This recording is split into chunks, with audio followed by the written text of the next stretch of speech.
축구는 패스에 있지 않다. 축구는 내가 상대가 무슨 일이 벌어질 것이라고 믿게 만드는 데 있다. 펩은 현대 축구를 방향을 유도하는 게임이라고 자주 말한다. 수비가 한 가지의 선택을 하도록 상대를 끌고 간 뒤 그 반대 선택지를 때리는 것. 선제골로 이어진 장면에서 손흥민은 아주 과르디올라식으로 그걸 해냈다. 몸의 방향과 볼의 리듬으로 수비수의 반응을 조종한 것이다. LAFC는 중원에서 공을 탈취했다. 이 순간 90%의 윙어 역습형 공격수는 본능적으로 고개를 숙이고 속도를 붙인다. 볼을 앞으로 밀고 공간을 먹는다.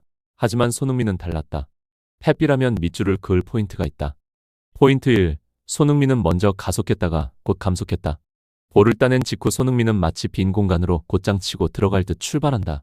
마이애미 수비수는 그 신호를 보고 반사적으로 튀어나갈 준비를 한다. 그런데 손흥민은 가지 않는다. 딱 한 박자 멈춘다. 수비수의 시선과 집중이 자신에게 완전히 쏠리기에 충분한 한 박자다. 포인트 2. 손흥민은 공만 잡는 게 아니다. 수비수까지 붙잡는다.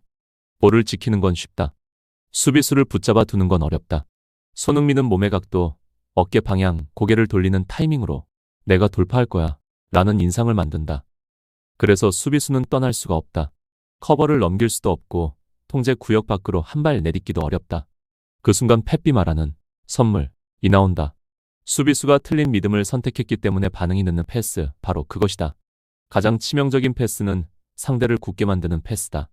이미 잘못된 타이밍으로 튀어나온 뒤에는 멈출 수도 되돌릴 수도 없다. 당신이 준 그래서 핵심은 손흥민의 스루 패스가 좋았다. 가 아니다. 핵심은 손흥민이 마르티네스의 침투를 위해 시간을 만들어줬다는 데 있다. 펩식으로 풀면 이렇다. 손흥민이 한 박자 멈추는 순간 그의 묘사대로 오른쪽 측면에 있던 마르티네스는 황금 같은 시간을 얻는다. 그 사이 속도를 붙여 빈틈으로 뛰어들 수 있다. 마이애미 수비수는 손흥민에게 시선을 박아 놓은 채 경기를 손흥민 vs 나의 가짜 1대1로 착각한다. 하지만 손흥민은 그걸 이렇게 바꾼다. 마르티네스 vs 공간. 동료가 뛰는 순간 공간이 곧 상대가 된다. 여기서 스타와 지휘자의 차이가 나온다. 스타는 대개 문제를 자기 힘으로 푼다. 지휘자는 동료의 문제를 쉽게 만들어서 푼다. 펩이라면 손흥민을 이런 식으로 칭찬할 것이다. 그는 드리블을 못해서 패스한 게 아니다. 그는 상대가 더 이상 고칠 길이 없는 선택을 만들었기 때문에 패스했다. 그리고 여기서 메시의 이야기는 아프다. 펩은 메시를 공격하지 않는다. 펩은 누구보다 메시를 잘 안다. 다만 그는 지원 구조와 반응 습관의 차이를 냉정하게 짚을 것이다. 그의 묘사대로 마이애미는 메시에게 공을 연결해 빌드업과 조율을 하려 했다. 그런데 LAFC는 아주 영리하게 생명줄을 끊었다. 강하게 압박하고 전술 파울로 리듬을 끊으며 메시에게 들어가는 패스의 타이밍 자체를 망가뜨렸다. 메시가 막히면 흔히 벌어지는 일은 이렇다. 메시는 커리어 내내 스스로 해결해온 선수다. 기술과 슈팅으로 문제를 풀어낸 순간들이 곧 역사였다. 하지만 상대가 경기를 리듬과 전환의 싸움으로 바꿔버리면 스스로 해결, 이때로는 스스로 갇히는 결과가 된다. 혼자 하려고 할수록 군중 속으로 빨려 들어간다. 펩은 차갑지만 진짜 같은 말을 던질 것이다. 압박을 받을 때 중요한 건 내가 얼마나 잘하냐가 아니다. 그 순간 내가 동료를 더 좋게 만들어주느냐다. 그리고 이 경기에서 당신이 준 그 기준 손흥민은 메시와 반대의 인상을 남긴다. 집중 견제를 받았지만 그는 경기를 동료에게 열어주는 방식을 선택했다. 선제골은 1-0이 아니다. 그건 구조를 꺾는 한 방이다. 펩은 시스템 효과를 강조할 것이다. 선제골이 나오면 마이애미는 더 높이 올라와야 하고 더 위험을 감수해야 한다.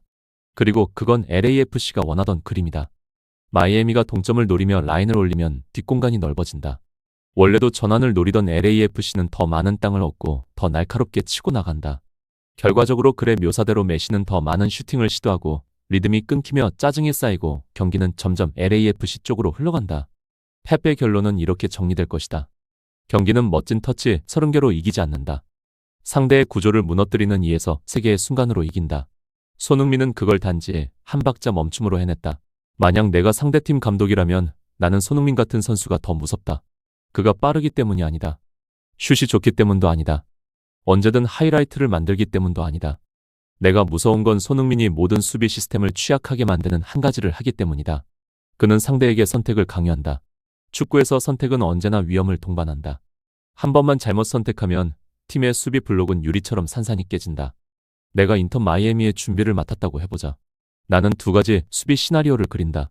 첫째, 손흥민을 강하게 붙여서 볼을 받는 순간을 끊고 전진을 막는다.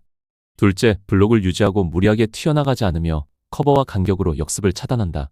대부분 선수라면 둘 중 하나면 된다. 하지만 손흥민에게는 두 시나리오 모두 가격이 있다. 맨마킹을 강하게 하면? 좋다. 손흥민이 정면을 보고 달리는 장면은 줄어든다. 하지만 그 대가로 더 위험한 걸 준다. 손흥민이 사람을 끌고 가면서 동료가 들어갈 문을 열어준다. 블록을 유지하면? 스루패스에 찢기는 위험은 줄지만 손흥민이 가장 원하는 걸 준다. 시간. 관찰하고 몸을 정렬하고 낙하지점을 고른 뒤 패스든 슛이든 나온다. 문제는 손흥민에게 큰 실수는 필요 없다는 것이다. 그는 내가 한 박자 망설이기만 하면 된다. 당신이 준 선제골 장면에서 가장 무서운 건 패스 그 자체가 아니라 패스 전에 벌어진 몸의 언어다. 손흥민이 전환 상황에서 볼을 잡았을 때 마이애미 수비수는 달리는 선수를 막는 게 아니었다. 그는 리듬을 조종하는 선수를 상대하고 있었다. 손흥민은 난 돌파할 거야 라는 신호를 주고 난 볼을 지킬 거야 라는 신호를 주고 동료를 보고 있어 라는 신호를 준다. 수비수가 두 번째 신호를 처리하는 순간 이미 패스는 나갔다. 최고 수준에서 수비는 자리를 지키는 것이 아니다. 수비는 행동이 되기 전에 의도를 읽는 것이다. 그런데 손흥민의 의도는 한 가지 행동이 아니다. 그는 여러 개의 가짜 행동을 연속으로 쌓고 그 가짜들이 모두 그럴듯하다. 그래서 수비수는 완전히 틀린 것도 아니다. 기본대로 압박하고 각을 줄였을 뿐이다. 다만 손흥민에게 기본은 가장 쉽게 함정이 되는 교과서다. 내가 펫비라면 이것을 전술적 심리 타격이라고 부를 것이다. 거친 몸싸움도 요란한 경합도 필요 없다. 단지 한 박자 멈춰서 상대가 스스로 묻게 만들면 된다. 얘는 뭘 하려는 거지? 그 순간 내가 질문하기 시작하면 이미 늦었다. 이제 메시 이야기를 비난이 아니라 분석으로 하자. 메시는 천재다. 하지만 천재도 맥락과 시스템에 의존한다. 그래서 마이애미는 메시를 중심으로 조직하려 했고 LAFC는 압박과 전술 파울로 그 경로를 끊어 메시가 받는 공을 달콤한 지점이 아니라 불편한 지점으로 만들었다. 지휘자가 리듬 없이 공을 받으면 팀은 원래 연주하려던 음악을 연주할 수 없다. 펩은 이렇게 말할 것이다. 메시가 공을 가진 순간만 보지 마라. 메시가 공이 없을 때 마이애미가 무엇을 잃는지 봐라.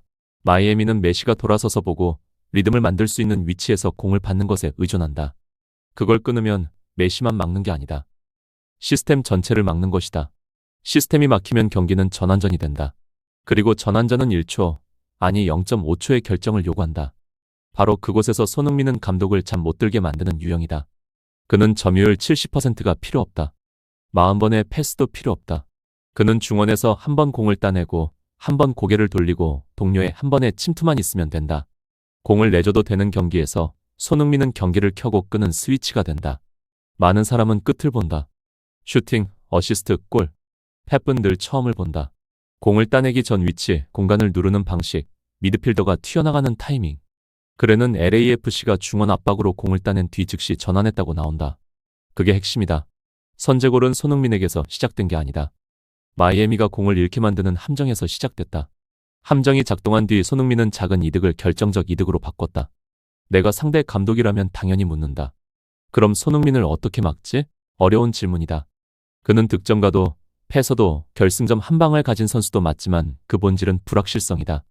들어갈지 빼줄지 사람을 끌지 멈출지. 그는 내 반응을 보고 내 가지를 고른다. 수비수는 예측 가능한 상대를 좋아한다. 늘 크로스만 하는 선수, 늘 안으로 접는 선수, 늘 뒷공간만 파는 선수. 하지만 손흥민은 그런 습관을 무력화한다. 그는 외워서 막을 수 없다. 그는 읽어서 막아야 한다. 펩이 더 말한다면 원칙으로 들어갈 것이다. 이런 유형을 막는 최선은 한 명이 아니라 메커니즘이다. 한 명이 붙으면 블록에서 끌려나간다. 두 명이 붙으면 다른 곳이 빈다. 그래서 해답은 사람을 쫓는 게 아니라 거리를 쫓는 것이다. 손흥민이 멈춰서 사람을 묶으면 뒤에 커버가 바로 붙어야 하고 손흥민이 가속하면 앞에 차단이 즉시 있어야 한다. 하지만 이건 말처럼 쉽지 않다. 간격을 유지하려면 경기의 리듬을 통제해야 하고 이 경기에서 LAFC는 다른 방식으로 리듬을 통제했다. 그들은 공을 많이 가질 필요가 없었다. 그들은 정확한 타이밍만 필요했다. 나는 펩이 또 하나의 섬세한 디테일을 짚을 거라 믿는다. 손흥민은 그 상황에서 조급하지 않았다. 그는 공을 따내고도 단계를 건너뛰지 않았다. 많은 역습팀은 서둘러 올리고 서둘러 찌르고 서둘러 슛한다. 하지만 손흥민은 상황을 조리했다. 그는 수비수가 완전히 커밋할 때까지 기다렸고 동료가 올라올 때까지 기다렸고 급하게 끝낼 수 있는 역습을 정확한 죽은 지점에서 끝냈다. 죽은 지점은 수비수가 몸을 기울이고 발을 놓고 방향을 선택한 순간이다. 그때는 수정이 불가능하다. 그래서 스루패스는 칼이 된다. 왜 이 한 장면이 경기를 바꿨나? 펩은 이렇게 답할 것이다. 양 팀의 심리를 바꿨기 때문이다. LAFC는 메시에게 메시지를 보냈다. 우리는 볼을 지배하지 않아도 경기를 지배할 수 있다. 그리고 마이애미에게 더 위험한 메시지를 보냈다. 너희가 구조를 잃는 순간마다 우리는 너희를 처벌할 것이다. 다 맞게 해도 질 수 있다. 축구는 사람의 게임이기 때문이다. 사람에게는 순간이 있다. 그리고 손흥민은 순간으로 사는 선수다. 이 경기에서 그 순간은 손흥민이 한 박자 멈춘 순간이었다. 수비수는 이제 내가 이긴다고 느끼지만 사실 그때 이미 진다. 동료는 그 한 박자로 공간을 얻는다. 팬들은 패스가 좋았다 고 말하지만 펩은 그 안에서 하나의 문제를 본다. 그는 패스하기 전에 상대가 틀린 선택을 하게 만들었다. 그리고 내가 더 무섭다고 말하는 건 손흥민이 그걸 엄청나게 위대한 척하지 않고 해낸다는 점이다. 손을 크게 흔들며 볼을 요구하지도 과장된 제스처로 쇼를 하지도 않는다. 그는 그냥 정확한 타이밍을 잡는다. 최고 수준의 축구는 종종 그렇다. 가장 위험한 선수는 가장 많이 하는 선수가 아니라 가장 정확하게 하는 선수다. 경기 막판 그의 이야기대로 메시가 판정에 화가 나 항의하려 하고 그 장면에서 무력감이 읽힌다. 펩에게 그건 또 다른 의미일 것이다. 팀이 리듬을 잃으면 슈퍼스타는 더 많은 걸 짊어지게 된다. 그리고 리듬을 짓눌러 버리도록 설계된 경기에서 더 짊어지면 느낌은 모래 위를 달리는 것과 같다. 반대로 손흥민은 이 경기에서 아스팔트 위를 달렸다. 전술 시나리오가 열어졌고 LAFC의 함정이 들어맞았고 동료의 타이밍이 맞았고 손흥민이 한 박자 멈춤이라는 정답을 골랐다. 만약 내가 상대 감독이라면 나는 손흥민 같은 유형이 더 무섭다.